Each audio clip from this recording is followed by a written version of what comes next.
A Tangled Web, Sparky and the Scrivener. The ghost hovered a few meters above the small campfire and tried, again, to explain the rules. The Lightbearer chewed on a bit of tough grey root. He had softened it over the fire, and its sour flavour had mellowed into something approaching black pepper.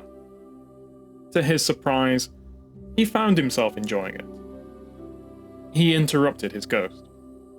"You've explained how it's supposed to work, and I have explained that I don't care," he said with playful finality. "I don't like any of the names you've suggested, and either we both get new names, or neither of us do." The ghost flew down to eye level, where its shell appeared iridescent purple in the firelight.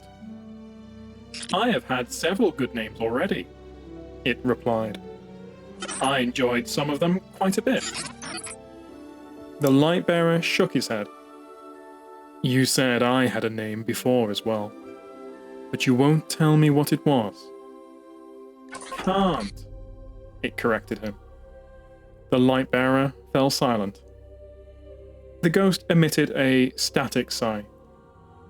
"Purely as a hypothetical exercise," it said carefully. "What would you name me?" "You are a light in the darkness," the Lightbearer began, and paused. He stumbled over the sudden weight of his words. From the beginning, this little ghost had been the only thing keeping him going.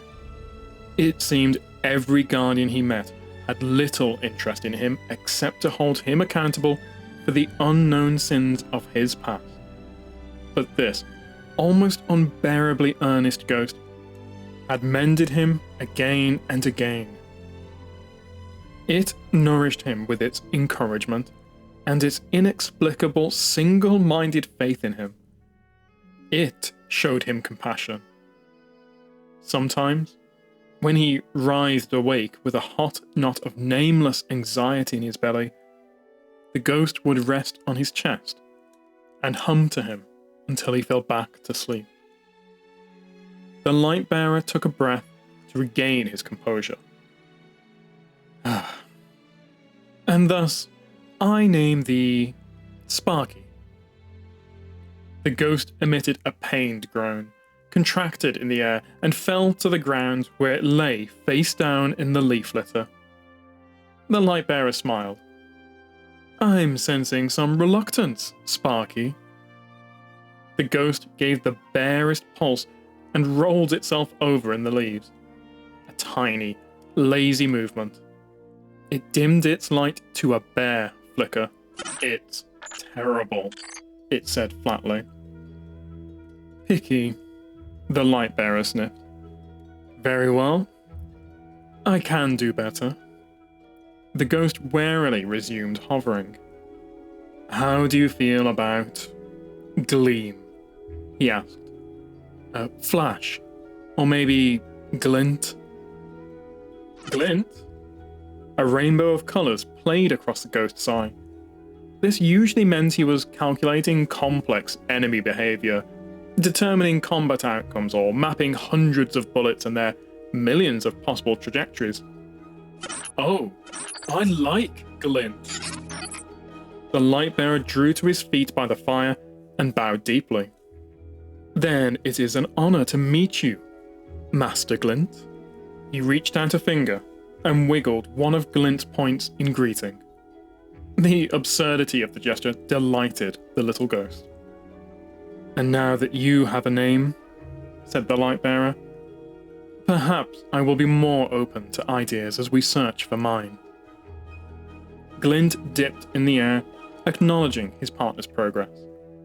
The pair smothered their fire earlier than usual that night. The next morning, a passerby saw Glint's Lightbearer without his helmet. The Titan beat him mercilessly with her flaming hammer, snapping his collarbone and crushing his pelvis.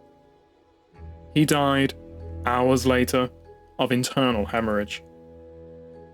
Glint brought him back, and the pair travelled in silence for a long while.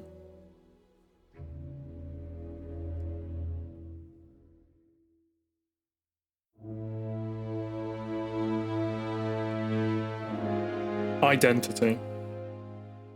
The ether pipes rattled their rhythmic beat as they greeted a new arrival in the spider's lair. He entered with hesitance.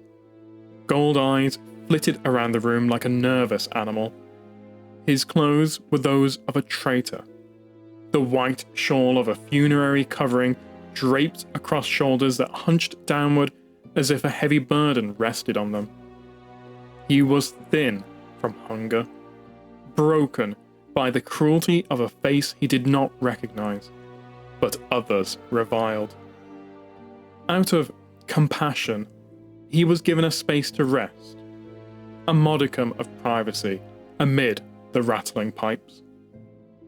The spider, with one hand at his mouth, perched so far forward on his throne that it dipped down toward the floor. "Nothing?"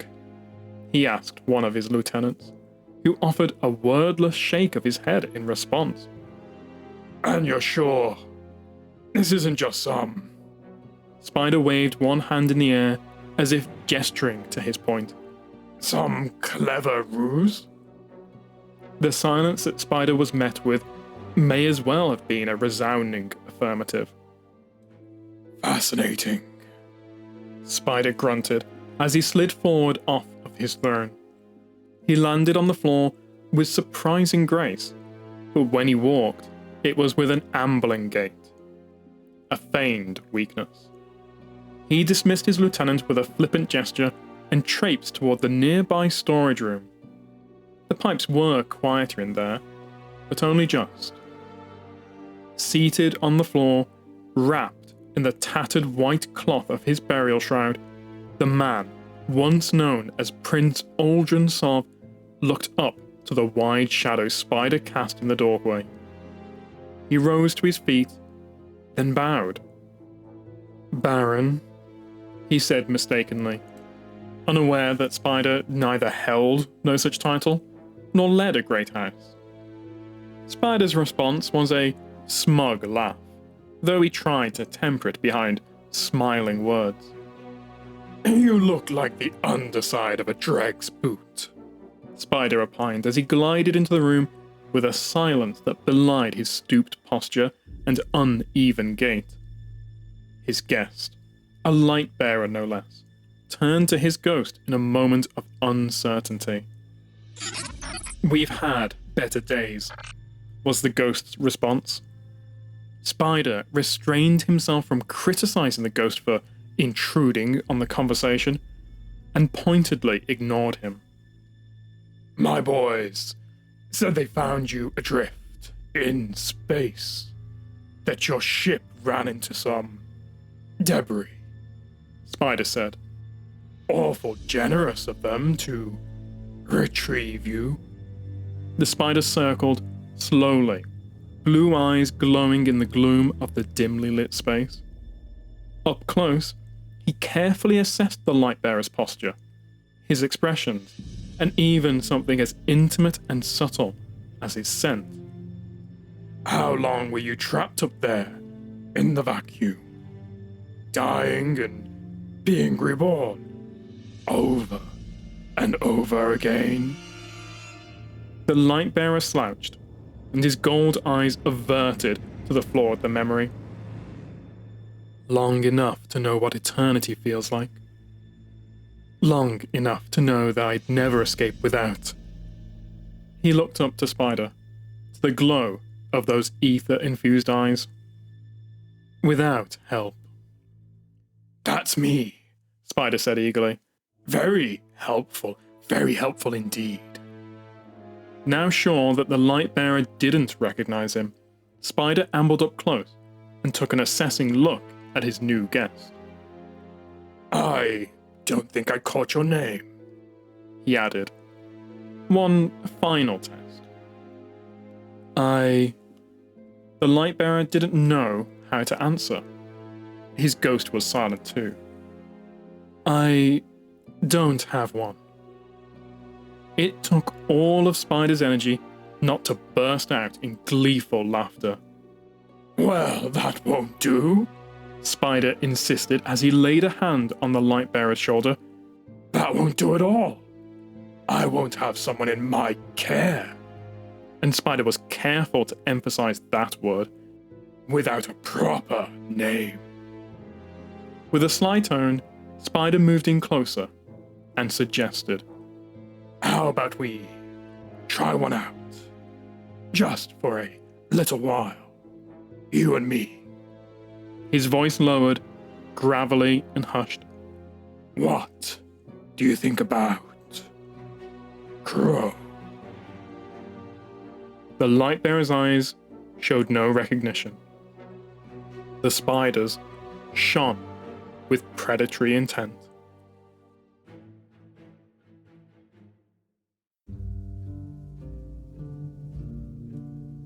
Just a kindness. The Warlock could handle the war beasts. The Cabal legionaries were slow enough that she could thin their numbers in the open. Even the massive Centurion wouldn't be an issue once it was alone. But there were 3 Scions up on the ridge with their rifles trained on her position, and if she moved from behind her boulder, she was finished. Druis knelt in the coarse red sand and cursed under her breath. She hadn't expected this much opposition, and she didn't have the energy to teleport. Getting out of this was going to be painful. She took a deep breath, formed a roiling void grenade in her hand, and an explosion erupted from somewhere on the ridge.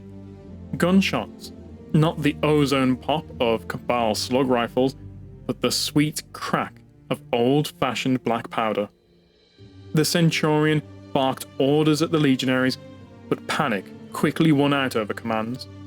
Druis heard their guttural cries as something picked them off. Another explosion, and the baying war beasts fell quiet. The gunfire drew closer. The Centurion bellowed. And then nothing. Druis cautiously poked her head out from behind her boulder. The Cabal squad lay in heaps around the gully. Remnants of Scions littered the ridge. The air was heavy with thick smoke and the smell of black oil. In the midst of the carnage, a lone hunter holstered his weapon and stepped over a corpse. He walked with tight efficiency. No movement wasted. He was graceful, even for a hunter. Druis stepped into the open and raised a hand in greeting. Hi, Guardian, she called. I appreciate your handiwork. The name's Druis, and you just saved me a lot of trouble. The hunter's expression was hidden by his heavy helmet. He gave a perfunctory wave and knelt to examine the Centurion's weapon. Now that she was standing, Druis realized she was a full head taller than the hunter. Suppose everyone seems tall when you're cowering behind a rock, she thought. She pulled off her helmet and let the fresh air cool her slate blue skin. Her dark hair limply unfurled from where it was piled atop her head. She fixed the hunter with her golden eyes and smiled. I signed up for a simple salvage run, she said. Transmat some supplies, run them to the city. I've had a headache all morning and didn't want anything loud. The hunter nodded without looking up and pulled a sparking catalyst from a slug rifle. Druis chuckled. It's okay, she said, nudging the body of a fallen legionary with her boot. You don't have to talk when you can shoot like that. The hunter paused, then stood and faced her. They call me Crow, he said, and I am glad I could be of some help. The hunter's voice was soft and refined, and while it had a frosty edge, it was not unfriendly. Not as glad as I am, Druis said. The last thing I needed today was to take a res with this headache. I told the Cabal that, but they wouldn't listen. Rude of them, really. Crow laughed politely. That I can understand. After being brought back, I feel out of sorts for hours. He turned to look for more Cabal weapons, and something caught the Warlock's eye. She whooped. The hunter looked up, ready. I'll be damned, cried Druis, pointing to his arm. You're Reefborn, aren't you? Earthborn here, but you and me, we still go way back. Crow looked down. A strip of leather had been torn from his gauntlet, and beneath it, his own grey-blue awoken skin could clearly be seen. When he looked up, Druis had nearly closed the distance between them in a few long strides. His hand hovered over his weapon before the Warlock clapped him on the back. Figured you for one? It was your voice and the way you move, the tall woman playfully juked from side to side. Crow was quiet. Druis wished she could see the helmeted hunter's expression. To her relief, there was a beep from the tracker on her belt. Finally, some good news, she said. We're right on top of the supply coordinates. She scanned the area and located the tiny supply ship half hidden by a rock slide. Since you kept this cargo out of the hands of the Cabal, I'd say you're entitled to a cut. That won't be necessary, Crow said. He shifted his weight and hid his exposed arm behind his back. It was the first awkward movement Druis had seen him make. I didn't say it was necessary, she replied. Just a kindness between two bright-eyed awoken. Won't be a minute. She ducked into the sand-filled hold of the tiny ship and found the shipping crates. Dim red lights blinked on their panels. The seals had broken long ago. She pried the lid off of the closest one. Inside the grime-covered bottles, the liquid still shone with a gentle orange glow. She uncorked one, wiped the neck clean against her vestments, and took a sip. It was bright, with honey and salt, and burned her throat with a clean, gingery sweetness. We're in luck, Druis called as she hopped outside with the bottle. But the hunter was gone. Druis placed the bottle on a flat stone and took a seat next to it. Though she did not expect her companion to return, she waited, busying herself by picking dried blood from the velvety hem of her garment. Finally, she sighed, slapped her palms on her thighs, and reached for the drink. To Crow. She shrugged.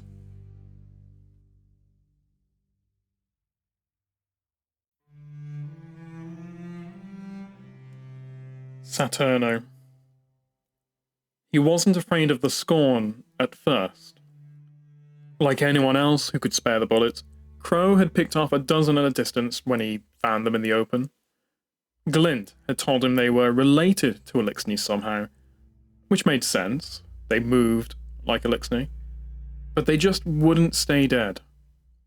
When their raiding party hit one of the Baron's storehouses, he immediately sent Crow after them. He said the Scorn were bad for business, but Crow could tell by his benefactor's wet wheezing, he wanted revenge. Crow was stealthy, careful, but the Scorn could smell, or sense, or something. He was forced to move deeper into their territory, picking his way through welded-together ship husks as the creatures searched for him. They had herded him into a kill box, a derelict ship with one way out. Then, they started coming inside, and Crow found he much preferred fighting them from hundreds of yards away. The Scorn were rotting flesh, pressed tight beneath metal, their bodies webbed with scars and fields of boils, malformed flaps of muscle bolted crudely into place, clumps of brown cloth balled into weeping sockets. Crow reloaded his revolver and dropped 3 of the smaller ones. Their helmets were thinner, or their bone structure softer. Either way, one shot was all it took. The air was filled with the sour smell of wounds festering beneath brass. Chains dragged against metal to his left, and Crow spun. A hulking form was pulling its way through a gap in the ship's hull.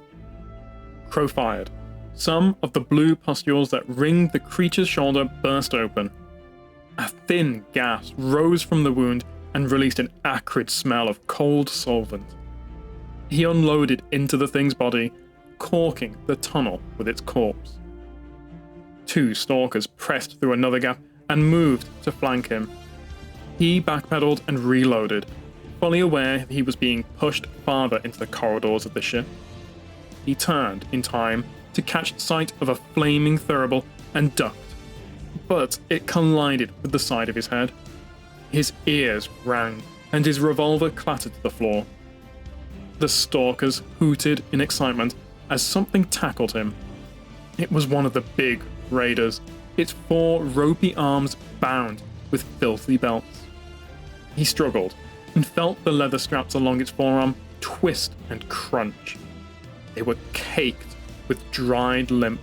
The raider was on top of him, mouth howling below its featureless metal faceplate, pinning him to the ground with its larger arms, while 2 smaller tried to bring its rifle up for a shot.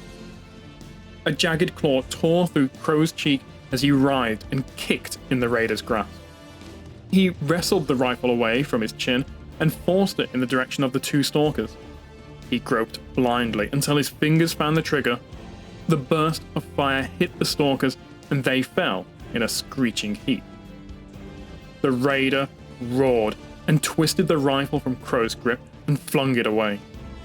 Freed of the weapon, its frenzied subarms tore at Crow's stomach. He felt claws catch and tear his own leathers, and then they were through, and his waist was slick with blood. Gibbering madly, it pulled him closer to its misshapen teeth. Thin mucus poured from somewhere under the metal faceplate, down through the thing's lipless, chittering mouth, down into Crow's face. And then he realized the creature was speaking. There was a long moment of horror, followed by one of pure revulsion. It was one thing to be torn apart by a mindless creature of madness, but this would not be allowed. Crow felt the light surrounding him more solidly than the arms of the raider. He kicked off the creature as if underwater and felt his torn stomach lurch. The raider's arms closed on nothing. It looked up in rage as Crow's shifting form tumbled away. With one hand down on the rusty deck of the craft, Crow steadied himself. The light rose from his body like steam. Knife, he thought, and some of the dissipating energy became a blade in his hand. He stood. The raider charged forward, clawed hands clattering against the ground as it skittered toward him. Crow feinted left and pulled his arm across his body, then pivoted and dropped to a knee as he let the knife go. The blade was in the creature's chest, and the blade was light, and the creature became flame. The smoke was pure, the ash clean. The light was Crow's weapon, and as he walked out of the ship, it was the light that roared again and again and again from his hand. It was the light that drew glint to Crow as he walked like a pillar of flame in the night. And it was the light that kept Crow from madness, even as the voice of the thing echoed through his mind. Father.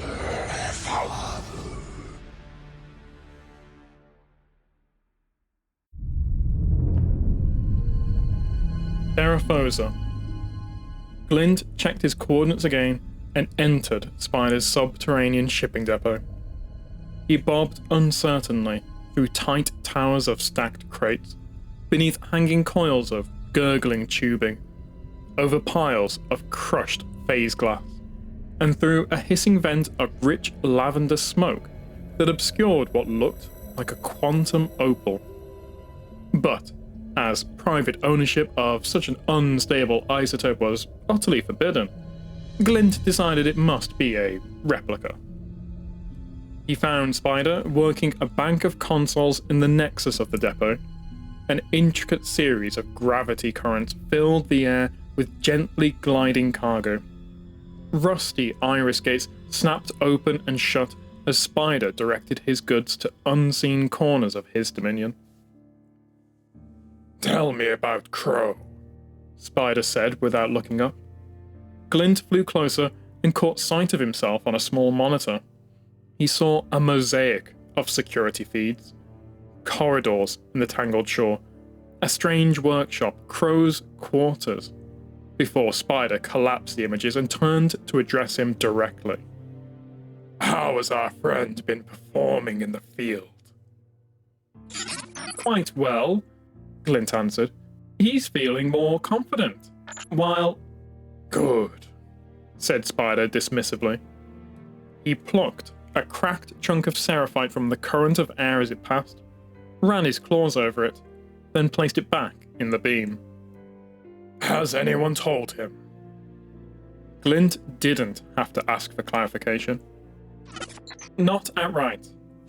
He knows he wasn't a good person. He gathered that much from the Guardian who killed him. But he hasn't heard his old name." Spider gave a phlegmy grunt of contentment. "And there haven't been any indiscretions?" Glint's eye flickered, and he made an almost imperceptible processing noise. Spider leaned forward. "Do you have something to tell me?" "It's actually a funny story," Glint said. "He ran across a warlock who recognized him as an awoken. Oh, and she—" "He was seen?" Spider shouted, striking the side of a passing crate. A chorus of mewling squeaks rose from within. Glint watched as it floated out of sight. "Not seen," Glint said. "She noticed his skin under his gauntlet. He told me he didn't want to risk further exposure, so he left." "Then he's lying, Glint. Even to you." The light in Spider's eyes seemed to dull. One of his smaller arms scratched irritably at his side. "It's only a matter of time," Glint said softly. "People talk behind its back. There are rumors someone named Chalco has been following him. He's heard the Scorn call him father. He'll eventually figure it out." "I gave him rules for a reason." "Following rules is counter to his nature," Glint said blithely, then noticed Spider's scowl. "Frustrating, I know. He could ask anything of the next Guardian he sees, and I couldn't stop him." Spider growled. "You will stop him." "The thing is," said Glint, "someday he'll realize who he was doesn't matter. What's important is who he is." "Who he is," Spider hissed, "is my investment. I'm counting on you to remind him of that fact." A damaged crate floated past, loose glimmer swirling in the gravity beam behind it. The little ghost was quiet. He floated unsteadily for a moment, then rose to Spider's eye level. "Baron Spider," Glint said respectfully. "In his short new life, Crow has faced more than his share of cruelty. He learned what it is to truly suffer." Glint mistook Spider's contempt for contemplation and continued. "He isn't afraid of being hurt anymore. If you want him to stay," he said helpfully, "you'll need to offer him more than threats." Spider looked at the impertinent little orb, and rage welled up inside him. But he was old. He was smart. He let the anger flow over him, around him, floated in its black waters until only his eyes were left peering over the surface. "Thank you, Glint," he said, his voice calm. "I will call for you again if I need you." Glint beeped with pride, dipped in the air respectfully, and zipped away through the stacks of contraband.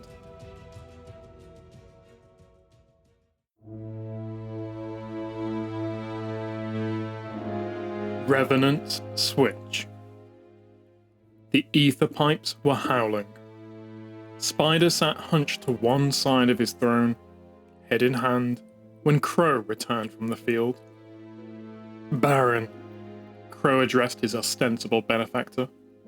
The spider looked up and wordlessly beckoned the light-bearer over.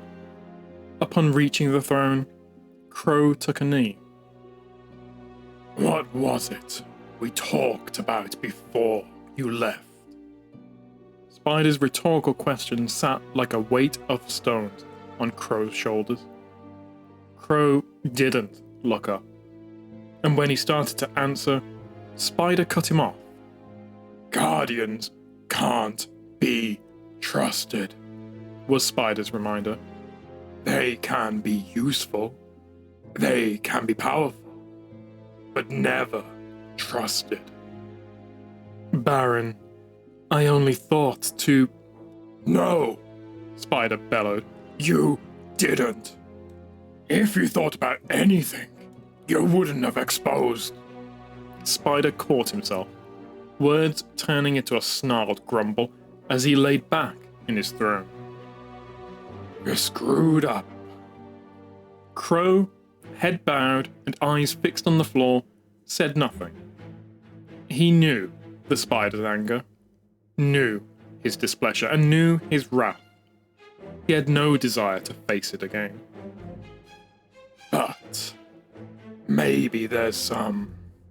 The spider hesitated and chose his words carefully. "Wisdom in your defiance.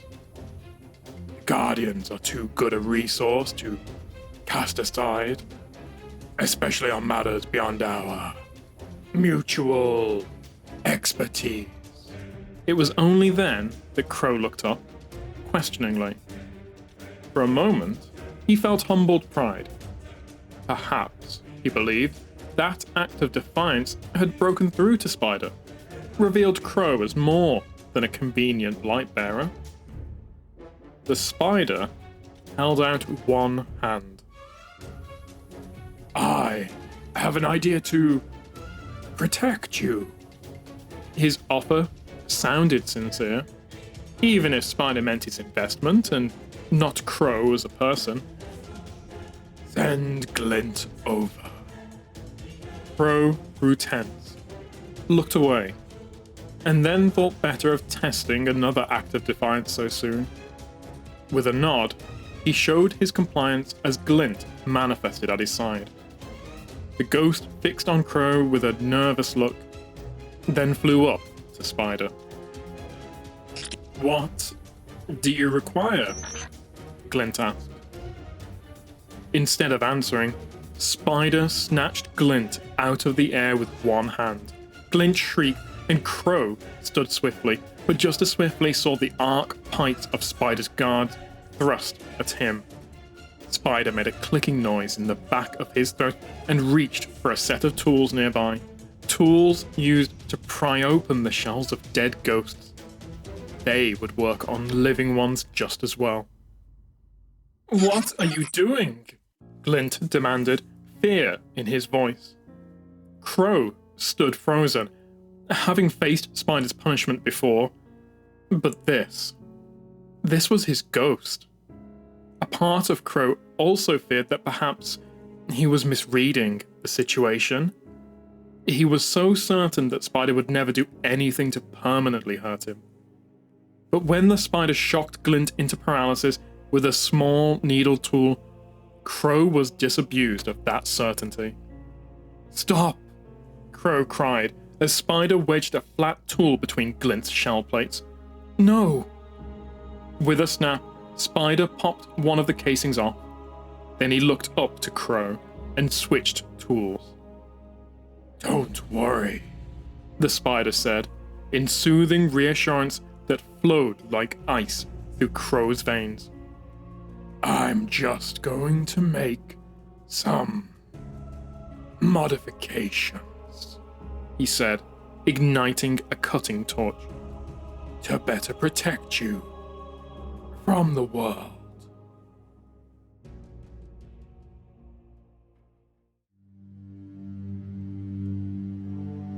Broken Wing. Glint's shell showed the scars of Spider's implements. "I'm so sorry." Crow's voice was barely a whisper. For all his strength as a light bearer, he looked small, seated on the floor in his den, illuminated by the pale glow of a solitary lamp. Crow cradled Glint in his cupped hands. The ghost's monocular eye stared up at him and flickered weakly. "I'm so sorry." "It's all right." Glint couldn't blame Crow. I think I'll be fine. Spider is..." He had to cautiously choose his next words. "Very skilled with modifying ghost architecture." "He put a bomb inside you," Crow hissed, his voice cracking. "But I'm still here. Still with you," Glint reassured. "And you still have the light. That's what matters." Crow looked up to the ceiling, unable to bear the sight of the damage done to his ghost. He was silent. The room was silent, save for the damnable rattling of those pipes. "I put you in this position," Crow said quietly. "I let this happen." "You had no choice. We can't change the past," Glint said as he floated up out of Crow's hands a little crookedly, like a bird with an injured wing. "We can only look to the future." Crow forced himself to gaze down into Glint's single flickering eye. "My future is with you. You're all I have, the only person who..." He lowered his voice, afraid Spider might overhear them. "The only person who cares about me." "You won't ever know who cares about you until you meet them," Glint contested, then floated closer to Crow's face. "You aren't a prisoner," he added. You could leave, live a normal life, without the light." Crow's jaw tensed, teeth clenched together. "No," he said through them. "I won't abandon you. You would never do that to me." The ghost looked away in thought for a moment, and then bobbed up and down. "You're right," he said as he turned again to face his lightbearer. Glint floated in and softly tapped his shell to Crow's nose. "I'll never leave you." Crow reached out and gently took Glint into the palm of his hand. "We're all we have," Crow whispered, pulling his knees in close, and Glint even closer. "Spider will never let us go. But at least we have each other."